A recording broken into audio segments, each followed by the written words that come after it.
Rescue operations are underway to rescue over 30 people still feared trapped inside Tapovan. It's been 2 days since the glacial breach in Uttarakhand's Chamoli, and these 30 people continue to be trapped in the debris. The rescue operation is now being conducted through the bigger tunnel in the Tapovan area, which is 180 meters long. A special team of expert mountaineers of Garhwal Scouts Mount Mission are also trying to drill a hole in the tunnel. A radar underslug helicopter was deployed to map the extent of the damage. Uttarakhand government has requested the centre for a team of scientists to study and map the area of damage. 12 people who were rescued from tunnel yesterday are undergoing treatment at the makeshift ITBP hospital, which is set up at the site. They've complained of body aches as they were hanging on an iron bar for 3 to 4 hours, fearing water and debris. Doctors have said they will recover soon. The level of slush inside is more than initially expected. Despite 3 JCBs working in rotation non-stop, some distance remains to be covered. The ITBP, Indian Army, SDRF and National Disaster Response Force are engaged in the retrieval of the affected areas. Garhwal Scouts attempted a second route. How successful have you been? What's the roadmap ahead?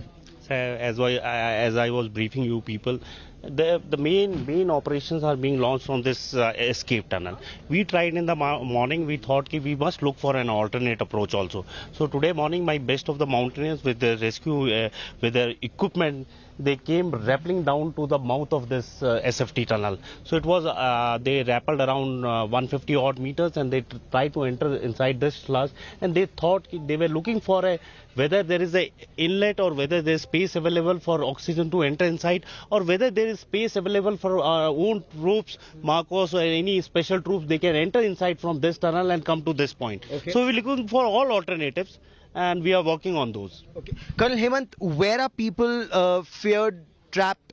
What is your effort to rescue them as far as this graphics is concerned? Right now, the main effort is on this inlet edit. Now, this inlet edit is almost 180 meters from where there's a diversion which goes.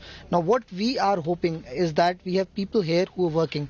And this is the place which we expect that we'll have a cavity and people will be stuck here. Our main approach is to reach this at the fastest time so that these people can be rescued. We have almost reached 120 now. We are expecting that today, if we complete work for the time that we are working and the shift that we are working, we should be able to reach somewhere where we can make a decision to go ahead.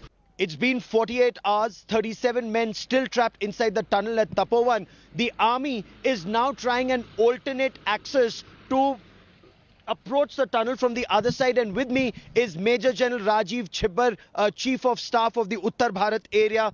General Chhibbar, what's happening right now? Is this a new approach that is being adopted, and what's the purpose, sir? Before I go on to that, I would like to highlight and mention that this is a joint operation being carried out by Indian Army, ITBP, SDRF, NDRF and the civil administration. The efforts underway since last 48 hours were twinfold. Utilization of mechanical means in the form of dozers and plant equipment to take out the slush which had gone into the tunnel. Side by side, wherever the dozers could not go, our boys, well trained in rappelling, were utilizing all their efforts to go as far forward as possible.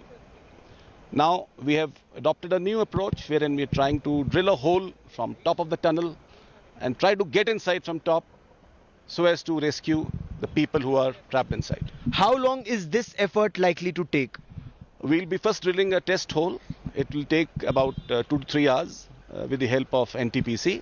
Thereafter, we'll rappel inside. So by afternoon, we should be able to get some inputs about the possibility of slush being in the side tunnel as well. Marine commandos, they operate in underwater and under the difficult conditions.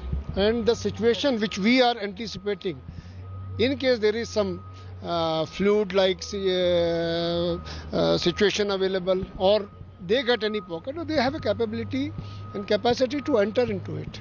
And then we can use our other, means, cutters, that the oxygen can be put in to ensure that the survivor gets respite and they breathe more. So this is how we look forward.